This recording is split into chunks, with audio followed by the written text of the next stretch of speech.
हम लोग संगम काल पढ़ रहे थे। हम लोग क्या पढ़ रहे थे? संगम काल।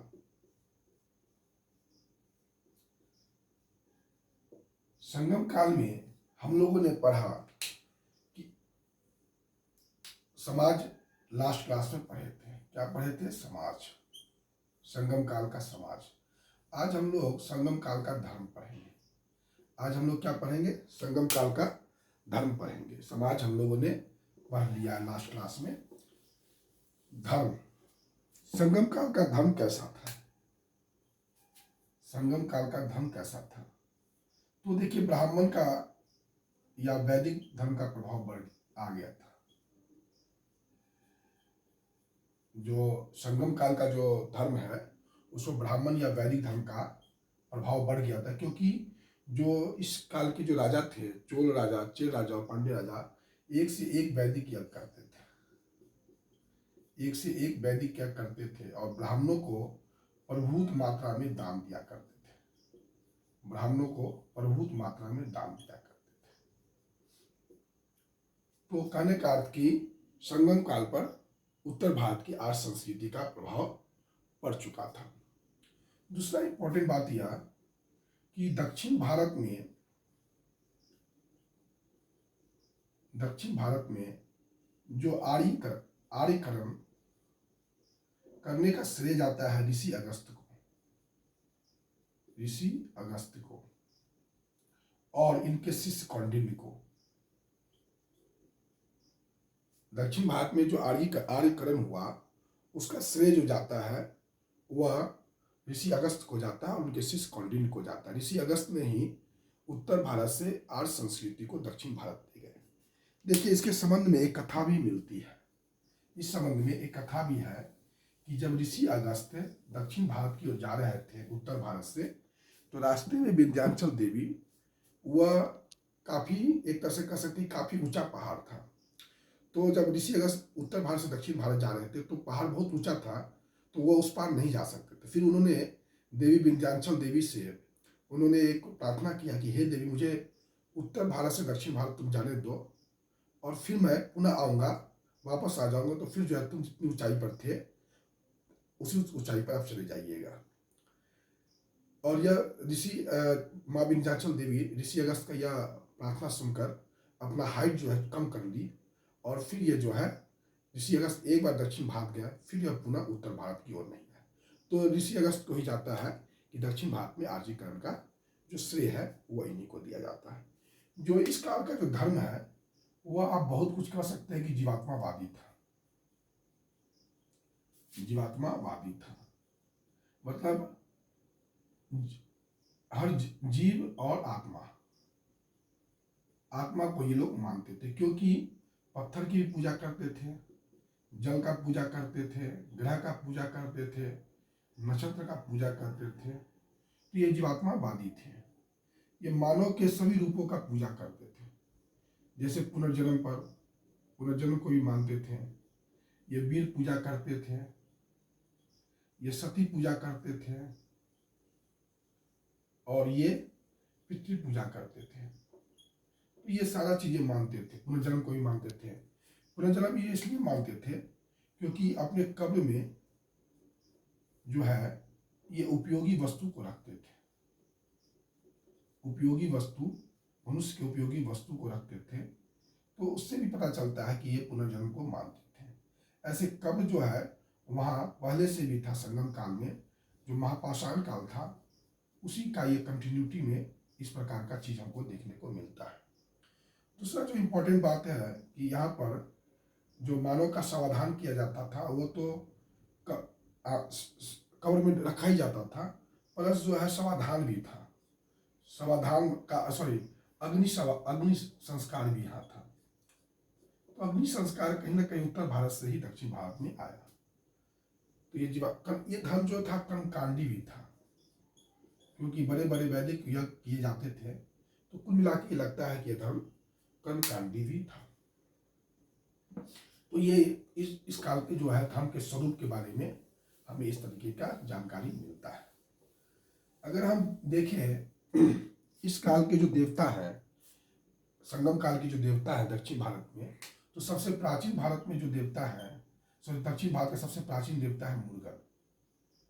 यही मुर्गन जो है मध्यकाल में आते आते सुब्रह्मण्यम से मिल गया, सुब्रह्मण्यम से मिल गया। इन्हीं को स्कंद या कार्तिकेय भी कहा गया, स्कंद या कार्तिकेय भी कहा गया। दक्षिण भारत के सबसे प्राचीन देवता कोई थे तो वह थे मुर्गन, और यही मध्यकाल में सुब्रह्मण्यम से जुड़ गए, और इन स्कंद या कार्तिकेय से बाद में ये इनकी पहचान होने लगी।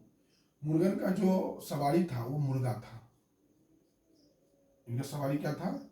मुर्गा था, कुक्कुट जिसको कहते हैं मुर्गा को। इस काल के जो देवता थे उनको भौगोलिक प्रदेश के आधार पर बांट दिया गया था। जैसे कुरुंजी, कुरुंजी कुरुंजी जो था वो पर्वतीय प्रदेश को कहा जाता था। कुरुंजी किसको कहा जाता था? पर्वतीय प्रदेश को कहा जाता था, और यहाँ के देवता थे मुर्गन।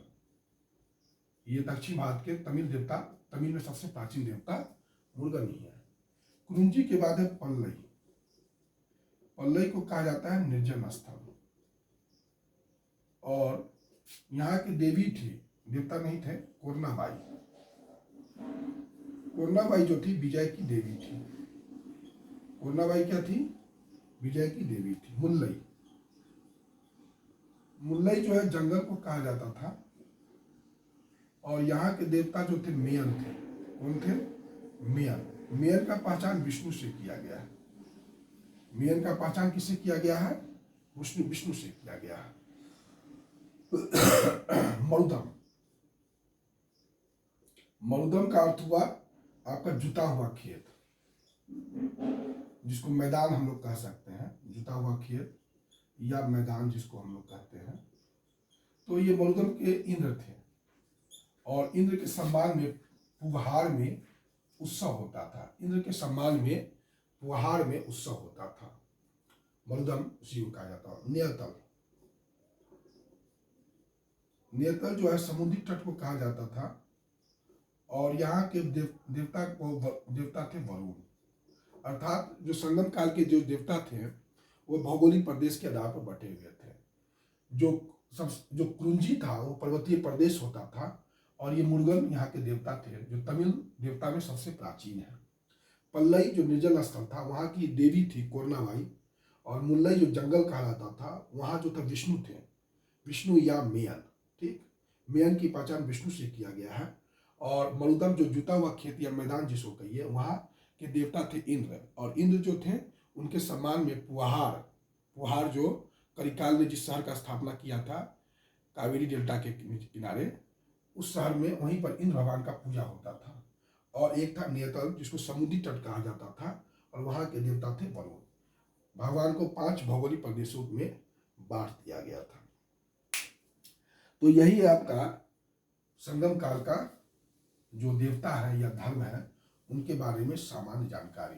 मेरे ख्याल से इतना पढ़ाई के बाद आपका क्वेश्चन नहीं छूटेगा। संगम काल का आप लोग अन्यत्र किसी भी किताब से पढ़ने की कोई आवश्यकता नहीं है। जो मैं वीडियो में बताया हूँ उसको आप लोग ठीक से याद कर लीजिए, यही काफ़ी है। लेकिन 1-2 पॉइंट और मैं संगम काल में बता देता हूँ। देखिए, मैंने संगम काल पढ़ाते समय ये बताया था कि संगम काल का समय 100 एडी से 300 एडी तक है। यह सही है। अगर कभी पूछ लिया जाए संगम साहित्य का संकलन कब हुआ, संगम साहित्य का संकलन कब हुआ, तो इसका जवाब होगा 300 एडी से 600 एडी। ठीक, संगम साहित्य का संकलन कब हुआ? 300 एडी से 600 एडी। तो आप संगम साहित्य में 300 एडी से पहले की भी बात है और 600 एडी के लगभग का पूरा बात है। संगम साहित्य जो है 2 प्रकार के थे। अगमपुरम तो था ही, एक होता था आपका आख्यान या वीर गाथा, और एक होता था उपदेश। इसमें जो है राजा का प्रशंसा था कि कैसे राजा, सैनिकों की प्रशंसा होती थी कि युद्ध क्षेत्र में गया तो मर गया तो पत्थर बन गया। ये सब जो है इस आख्यान या वीर गाथा में था। इसमें 18 आख्यान या वीर गाथा में 18 महान ग्रंथ थे। और उपदेशात्मक में भी आपको राज गठन का प्रक्रिया, समाज धर्म कैसा हो, ये सब था उपदेश के तौर पर। जैसे शिल्पादिक्रम, ये तो क्या उपदेश ही ना एक प्रकार से। शिल्पादिक्रम ये जैन ग्रंथ है। उसके बाद इसमें 18 जो है छोटा ग्रंथ है, लघु ग्रंथ है। तो इस प्रकार से संगम काल का समाप्त हुआ। संगम काल में इतना ही है, इसके आगे पढ़ने की कोई जरूरत नहीं है। अब हम दक्षिण भारत में संगम काल हमारा समाप्त हो गया है। अब हम एक संगम काल के बाद जो जो पीरियड है, जो राजवंश है, उसके बारे में पढ़ाएंगे। धन्यवाद।